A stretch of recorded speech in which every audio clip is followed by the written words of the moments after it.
Дом дает усадку, и вот такие вот трещины появляются по всей квартире.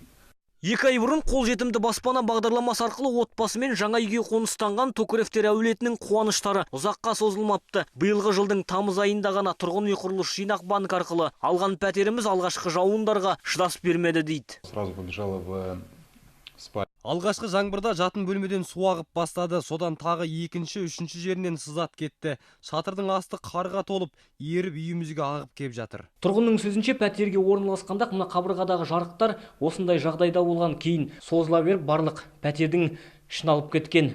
Дегенмен қазіргі күнге дейін ешбір мердігер осы пәтердегі олқылықтарды жөндеуге келіспей отыр дейді. Жоғары қабаттағы тұрғындардың сөзінше барлығының пәтерінің төбесінен су өткен, үй сапасы өте төмен екенін аңғару қиын емес дейді мұнда тұратындар. Айтуларынша пәтерлеріне көшкен 60 күннің ішінде мердігер компаниямен күнде дауласып келеді. Бұған қоса қараша айы келсе де көп қабатты үйдің жылу мәселесі әлі күнге дейін реттелмегенін айтады.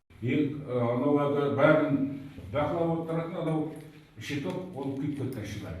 Мына подъездерде астындағы подвалда нелер жалған баған, насостар. Оны біреуін ғана жалғады, қалғаны күйіп кеткен дейді. Ал жобаға тапсырыс берген құрылыс бөліміндегілер бас мердігер Петрострой-Люкс компаниясы үйдің құрылысы барысында үлкен қателік кетірген жоқ деп санайды. Үйдің іргетасы орныққанша сөгіле бастаған қабырларды жөндейтін болады дейді. Тіпті ондай жағдайлар болған және бола береді деп те мойындап отыр. Сорақысы сол бір-екі олқылық бүтін үйдің сапасы нашар дегенде білдірмейді дейді. Шатырның темірі босап кетіп, қар кіріп, сондай жағдай болды. Онда бүгінгі күні істелінді. Құрылыс бөлімі бастығының сөзінше былтырғы жылдарда биылда қабырғалар сөгілген бірнеше үй кездесіпті. Дегенмен барлық мердігерлерді бүгінгі дейін қателіктерін дұрыстауға міндеттеп келеміз дейді. Ал жылу мәселесі бойынша кінә тұрғын үй қызметімен мәмілеге келе алмай жүрген тұрғындардың өздерінде деп отыр.